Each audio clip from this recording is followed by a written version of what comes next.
know you mentioned yesterday that you could make 140 if you really needed to, but I think this is what your 26th UFC WEC fight, something along those lines. Something along those lines. Does it get easier or harder with the cut over time? Like, do you refine your method, or is it more challenging?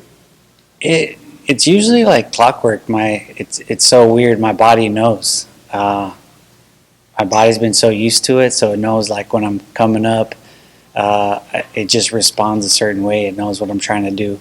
I think mentally it might get draining sometimes, just because sometimes you're not eating and you're really cutting it down. But yeah, I think more mentally. But it's this camp was a little easier. Yeah, I mean, have you ever thought, moving on? I know it's like kind of the thing now that a lot of guys are moving up and kind of avoiding the weight cut. Have you ever thought about that? I know it's you're one from weight cut, but yeah, I mean, I definitely have thought about it, and I always told myself I probably would as I got older. But sometimes I go with one of my teammates, Rafa Garcia. He's an up and comer, one of the strongest humans I ever met, and when I roll with him, I'm like, man, I can't be fighting 55s. It just I'd have to put on some size, but yeah, I could do it though. I know you said yesterday too that you want to fight long enough that your kids can see you do it. I mean, how old are they going to be until like that? I think my cutoff might be 40. Okay. If it's my choice, and I want to make sure that I still feel good. That it starts to get, you start to feel things a little different. I recover a little longer now. I still feel. When I'm warmed up and going, I feel better than ever. But then when I'm cooled down and at home, I'm like, damn, all right, going to take a little bit more time to recover. So that's the only difference between, now and my 20s. But yeah, I don't want to push it so long that I regret it. What advice would you give your 20-year-old self or something back from like the WEC days, just in terms of training, weight cutting, just mental, physical knowledge, all those things? I don't know if I have any advice. I felt like I don't remember a lot of my 20s, honestly. I've said this before. It's like I spent so much time obsessing about this sport and trying to be good and trying to do everything right that I didn't really have a lot of fun. I focused. I did all the things that I needed to do. And so, I spent so much time just obsessing about the sport that it kind of passed me by. And my 30s have been a lot more fun. But I don't think I would change it. It's who I am. It's what I did. It's my path. What do you mean by fun? Is that like something in terms of just like the overall picture of your training? Because obviously, you look at this from outside perspective. It doesn't seem like it should be a fun sport. You're getting in there fighting someone, but I mean by taking days to have fun. When I came from my past life of partying and things like that in my teens. To finding this sport, I completely changed my mental outlook and how I approach things. Like military, you gotta train and get up, and everything is a certain way, right?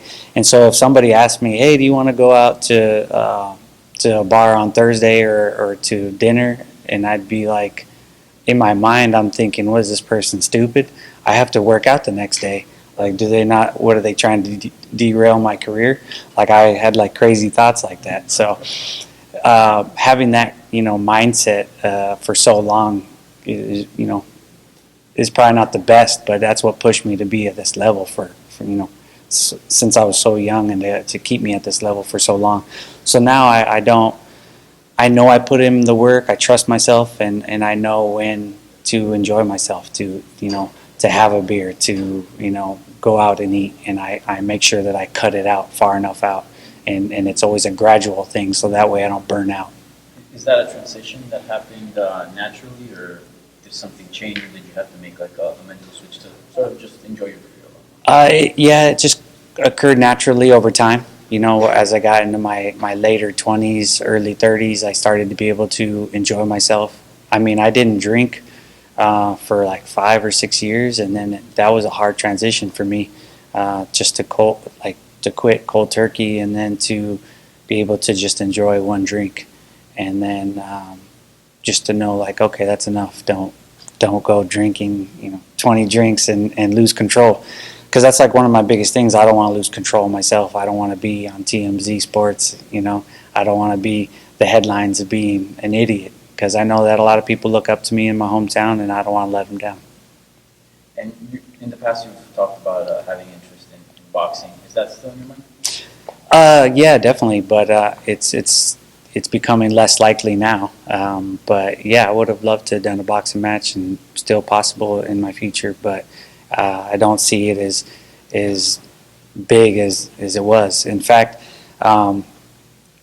people don't really know, but I was talking to Paulie Malignaggi via Twitter when the whole McGregor-Mayweather thing was happening, and I thought that the whole card should be a boxer versus MMA, and I was really trying to push for that, and we kind of verbally agreed to fight and try to make that happen, but I had to fight Artem, strangely enough, in 3 weeks, and I didn't think that anyone would take me serious if I was asking for a boxing match when I had a headlining fight 3 weeks before. So I told him after the fight, we'd talk about it, and then by then the deal was already done, and he said that he couldn't get anything done on his side, I couldn't get anything done on my side, and it just was never talked about again. But I would have thought that was my biggest chance. Did you see Tyron Woodley called out Canelo today and said he'd knock him out? No, that's funny.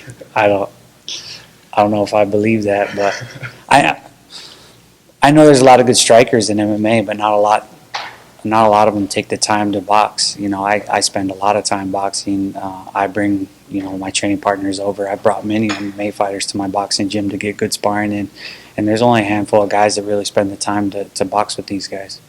Did you see the video of Crone doing that breathing exercise yesterday at the workout? Yeah. What did you make of that? It's to be expected. I know that's one of his things. I think it's kind of iconic for their family, and it gets them out of doing the open workout.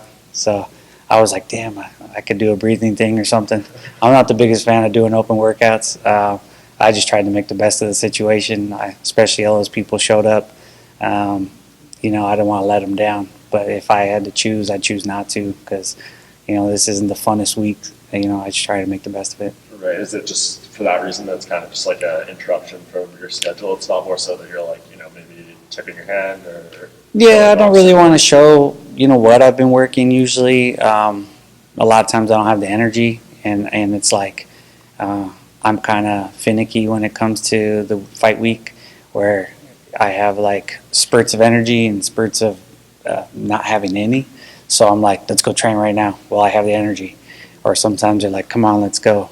And they got to drag me to the gym.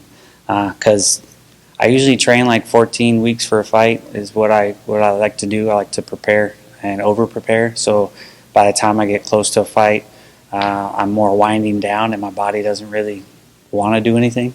And I've learned that it keeps me from getting injured as well.